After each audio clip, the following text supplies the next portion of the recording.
Yo, it is still Easter, so I'm going to do another review today. Recent show in Seattle, Wake from Canada, and Great Falls from the kind of the Seattle area. Nurser also from the Seattle area, and Late Night Shiner also from the Seattle area.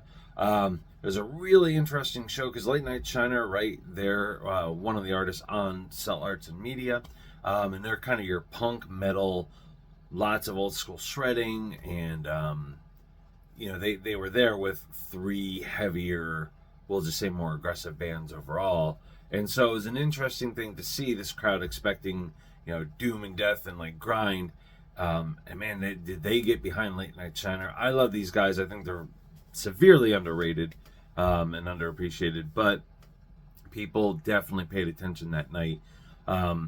So if you like kind of old school punk metal, Late Night Shiner, they just dropped a new album, Unabomber, 6 songs. Unabomber, not Una. 6 songs that are just like killer, no filler, straight through and through. So this night they came out, they knew that they were the odd man out, but they delivered a solid set. Oddly enough, they also had the best sound from the soundboard that night. So I think that while that was great for them, I think that definitely did a disservice to the other bands. I'm not a tech guy, so I don't know how to navigate all that personally, but I know what I hear, and I know that like if you click on some of the videos in the description, you'll see what I mean. So I am biased. I love them as a fan, but I also love having them on my label. They're on all the streaming services and everything. And they're on Bandcamp, and you can get their merch at shows around the Seattle area, but their merch is moving quickly, so low supplies. Anyway, check them out. Next band up was Nurser, kind of a grind death band from the Seattle area, and just a blistering set of, I think they went through about 20 songs in about 30 minutes, and it was just high energy, relentless, mean stuff, and like that's why we like them. Just very talented in this genre, which can be a hard genre because like, oh, they just make noise, which is absolutely not true. There's a lot of structure and intricate pieces there. They put on a great set, right? This is not a band you go to like watch them do a performance on stage. You watch them deliver blistering music quickly and painfully, and you just love the hell out of it. So already, right, we have a high energy, fast night. And then we get to Great Falls, who lots of love and attention to them in the recent year. They just got done touring with Botch over in Europe.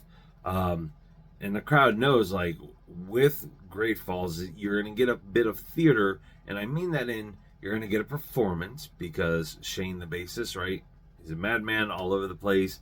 Depending on the venue, sometimes Damien gets into it as well if there's a way to get off the stage. The Funhouse in Seattle, it's kind of hard to traverse at times, especially if you're doing vocals and guitar. But you're also going to get theater in the fact that these are very emotional and intense, heavy, slower, not always slow, but slower at parts, songs. And like the crowd is going to get, I mean, there were hardcore dancers in the crowd who were doing this like hardcore mosh kind of thing. Because it's so intense, you lose yourself. And that's what people want. And Great Falls is great at it. I've seen them, I don't know, 6 or 7 times, and every time it's just more and more and more intense. And I don't know how these guys keep it up, but they do a great job. So, right, already less than 5 minutes into the review here, you have 3 bands who came on, delivered great, intense, varied sets, and they did it well.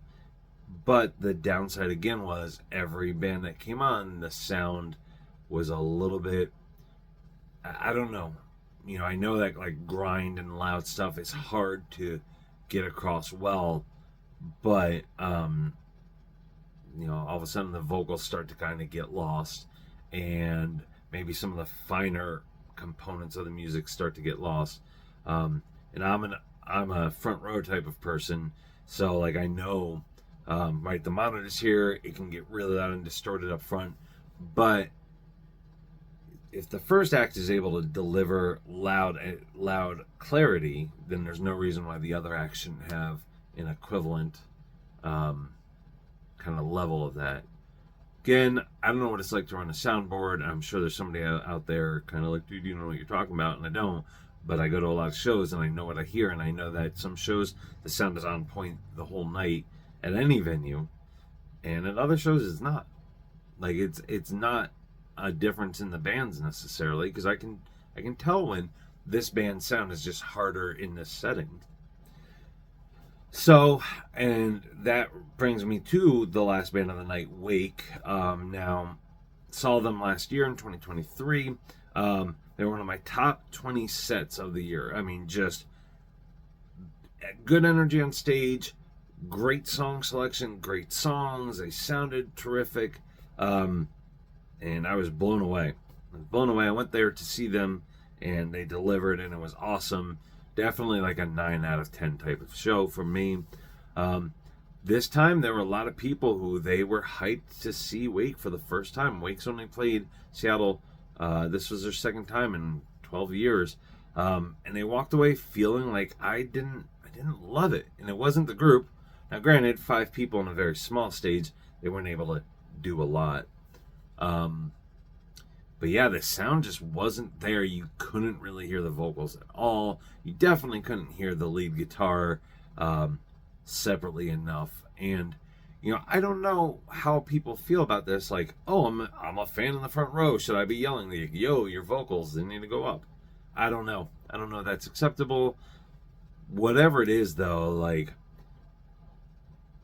bands, have your merch person or have like a fan maybe that you know really well. Like, have them kind of give you some signals, like baseball style, right? Like, bring them the hat, like, hey, the vocals are low. I don't know. Maybe I'm just being an idiot about it. But I do know that it did the bands a disservice. I know that Wake, the people there to see them, definitely did not leave with the quality that Wake delivers. So, all in all, it was a bit disappointing of a show, in that the sound quality was low. Otherwise, if you were to remove that, it was a terrific show. For solid bands delivering, for solid sets. Otherwise, I do think that Wake had to cut their set short. They're supposed to play for an hour. I think they did about 40 minutes. I'm not really sure why, though. I also know that there was a guy who was so drunk by the time the first band went on, he literally just fell over. And so, if you're gonna be an alcohol consumer, feel how you want to feel about that. But if you're gonna fall over just plastered during the first band, you're a jackass, and you should probably go get some help. What do I know, though? Rock and roll, woo! So, links to some of the performances are down below and in these little boxes, or whatever happens here. All 4 bands are worth your time to check out. Definitely check these guys out, because they're on my label and they deserve some goddamn recognition. And okay, have a good day.